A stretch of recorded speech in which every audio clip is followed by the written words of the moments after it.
Welcome back. It's great to have you with us. We are live here for our special coverage of the election results as they sort of started to trickle in, Shahan. There's more of a downpour happening at the moment. We're seeing that leaderboard there change thick and fast. It's 20-3. We've just come out of that IEC briefing and plenty to discuss there. Yeah, lots of parties will react to what the IEC has said. If you are just joining us, there will be a soft audit, they're calling, and certain areas where parties have actually raised concerns about the voting process. But Aldrin St. Pierre is standing by on the rock, on the floor. He's actually getting more reaction from those political parties. Aldrin?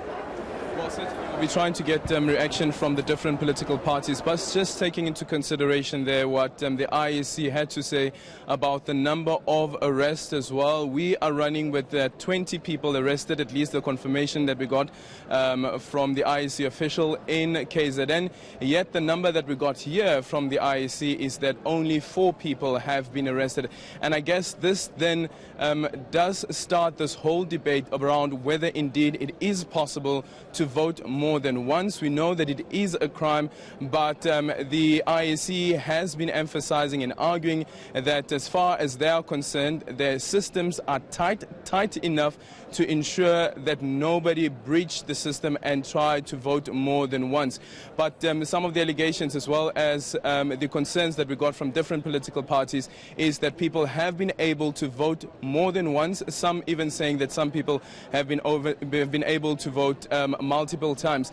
Jimmy Manye from the ATM, the policy head of that party, has indicated on Twitter that considering all the breaches that have been indicated by the IEC itself, or allegations of the breaches, as well as the evidence that they've received from different people, they believe that there should be a rerun of the elections. But speaking to the Commissioner now, just immediately after this press briefing, one of the questions that I asked was the question around whether there is a possibility of a rerun, and whether indeed, now that they've mentioned that there will be the soft audit, as well as an investigation into the indelible ink that has been supplied by the South African company, whether there has been some breaches over there. And we heard now from the ATM saying that there could be a possibility for a rerun of the elections, but the IEC is saying that they don't think that there should be a rerun of the elections. Let me see, here is the chairperson of the EFF. Let me just quickly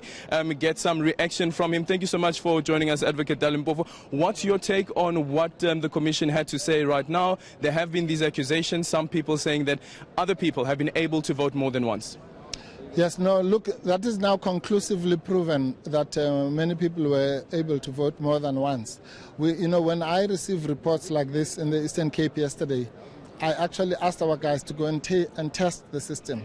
And I was speaking to somebody from the DA later when I arrived here, before the closing, and I asked them to do the same thing, and I think they did it in Soweto. So this is not, I don't know conclusively, but the person that I've spoken to said actually the tester was able to vote 3 times. So it's crazy. It means someone could have voted 10 times for all you care. Does this mean that somebody committed a crime that you know of? No, of course, it's a crime. I mean, that's electoral fraud by any stretch of the imagination. So anybody who is involved in that should be prosecuted. That's the one thing. But as far as it affects the results are concerned, I was just saying to your colleague, wearing my hat as an electoral lawyer, the issue in electoral law is materiality. So if it's material, the fraud, it's widespread and material, then obviously we're in a dangerous zone. If the IEC is able to demonstrate that it's not material, yes, it has happened, there's no doubt about that, but it would not have affected the overall result, then of course it will be fine. But here's the thing about that, is that how do you know whether somebody has voted more than once if there is no allegation or complaint made? No, well, there are many ways. Some of them will be painful. I mean, if, for example, what they call the zip, because that's where the problem, these things are all related. Remember, there are checks and balances. One of the checks and balances is the so-called zip, which is the scanner. In most places, it was not working, and that was a problem on its own. The second check and balance, which we used to have, if you remember, on the green ID book, is that the stamp. Now you can't stamp the card, yeah. So that's another check and balance that is gone. And then the third check and balance is the ink. And now the ink, we've had all the problems with the ink, that it's not really indelible as it is supposed to be. So that seems to be a problem, because if all the checks and balances have loopholes, then obviously there's a multiplier effect, an ability to defraud the system. And it looks like maybe certain parties were able to work out ways around the system. What recourse is it that the EFF would like to see? Well, we have written to the IEC. We've made certain proposals as to what should be done. They have accepted some of our proposals. So we'll wait and see. If, as I say, ultimately the question is, if the IEC cannot dodge that question, they're going to have to come and say, yes, there was fraud, because that's indisputable. But then they must pronounce on the materiality thereof. Because you can imagine, and even this question of materiality is not as simple as I'm saying it, because, it depends. It might be in Gauteng, as you know, there's a whole big contest. It might well be that the difference between Party A and Party B is 200 votes. Yeah. So materiality also depends on the context. I mean, we won a award in the Northwest in the by-election by 11 votes. So materiality is a moving target on its own. Yeah.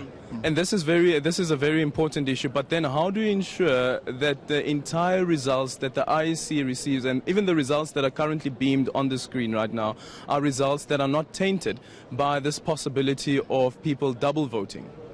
It's difficult, Adrian. It's very difficult because it gets compounded.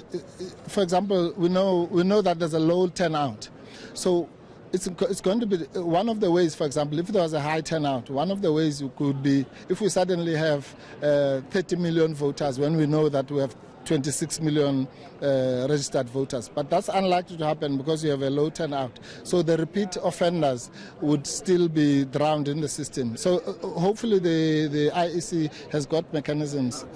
Finally, 45% of the votes that have been tallied so far. Do you believe at all at this point, considering the information that we received from the IEC, considering the information that you received from your party agents as well, that this election can be declared free, fair, and most importantly, credible? No, I can't say that as yet, because remember, the freeness of the election really relates to like violence, people being stopped. It doesn't look like there was widespread problems with that kind of thing. So the election, you can say at face value, was free. But whether it was fair in the sense that each person got one vote as it is supposed to be, it's too early to tell. And it hinges around this question of materiality of the fraud that we know did happen there. Okay, then thank you so much. Chairperson of the EFF, they're speaking about some of the concerns that the party has, also taking into consideration the press briefing that we had earlier on from the IEC that has now indicated that they will have a soft order to look into some of these numbers and try to track whether there are people or more people who have tried to vote more than once. And as we've indicated before, that in KwaZulu-Natal we are hearing that about 20 people have been arrested, while the IEC, the only information that they have at the moment is that only 4 people have been arrested. Very importantly as well, Michelle and Shahan, that we need to stress is that the prosecution of this will also be very important. The information that the prosecutor would be able to get from the IEC on whether these suspects, whether it's the 4 or whether it's the 20, did indeed double vote. But also taking into consideration what the IEC is saying is that our systems are tight. How tight are those systems when the police already have suspicions that people may have voted more than once? Yeah, there's so many questions that people are posing to the IEC, Aldrin, and they've actually dodged some of those questions, especially when it comes to the number of people arrested in KwaZulu-Natal. We will try to get confirmation from police because they are getting that information from the SAPS. Our team is working on getting those final indication as to exactly how many people have been arrested for